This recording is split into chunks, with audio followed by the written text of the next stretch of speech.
Hey folks, this is going to serve as kind of a video announcement of what our daily agenda is. So again, what I'm going through right now is what was posted for today for you to accomplish before we meet the next time. Okay, this is going to serve as kind of an outline as well as give you my full expectations on an assignment. Therefore, if you are having difficulties figuring out how to do a piece of an assignment, you'll be able to revisit this post. You'll be able to revisit the instructions, because a big thing from here on out is the ability to problem solve. You're going to have to take more risks.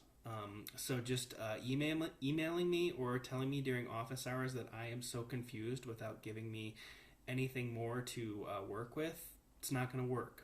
And so I need you to use this tool as well as all the other tools that I post for the daily lessons and figure out exactly where you get lost, what does make sense, so that we can problem solve from there. Again, just simply emailing me saying I'm so confused is not going to work. Okay, so this is going to be a new challenge for you to advocate for yourselves as well as figure out exactly where you get confused. All right, so this is something to keep in mind when you are watching all of the videos, but especially the agenda items for today, because again, this is what I'm expecting you to have completed by the next class period.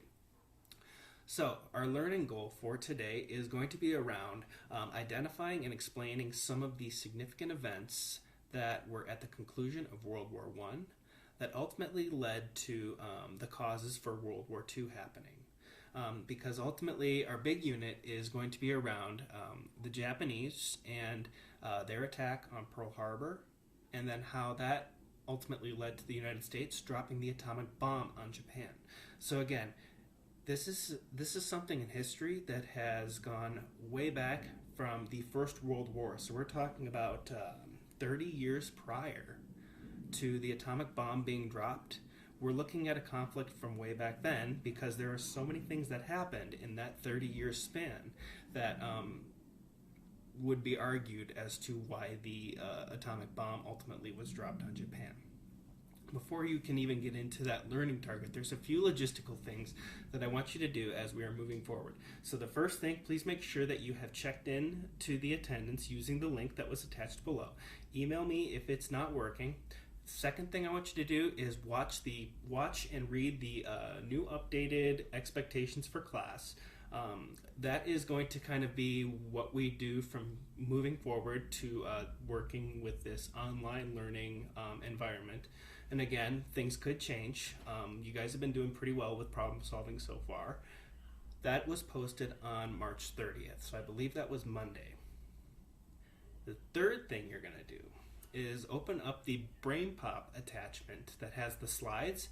You will need to set up your own BrainPop account. Because we have had to shift our learning to online, BrainPop and many other institutions have been working towards giving us a free resource for us to use while we are learning online. And so as a result, every single person has the ability to create their BrainPop account, and they'll be able to use that until the summertime. And we might be using that quite a bit. It's a really good reference tool, okay? After you have set up your BrainPop your BrainPop profile, then I want you guys to come back to this post, the assignment post for the day, and I want you to watch the instructional video that I've also attached that has me going through the specific Google Slides, okay? And the Google Slides, I believe I posted those on 3/31.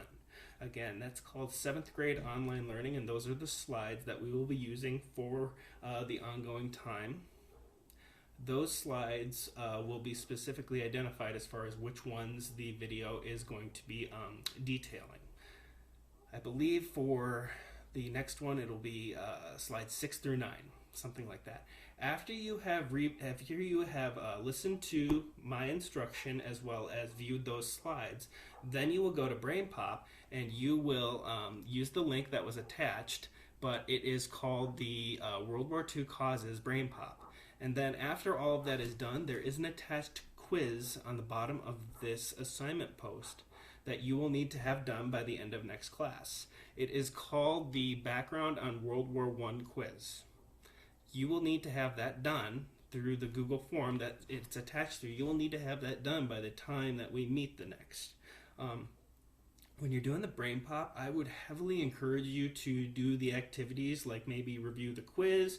There's a bunch of activities that you could do, and again, it helps you solidify your understanding, because the goal of our learning for right now is to look at events that happened and how they possibly influenced future events to happen.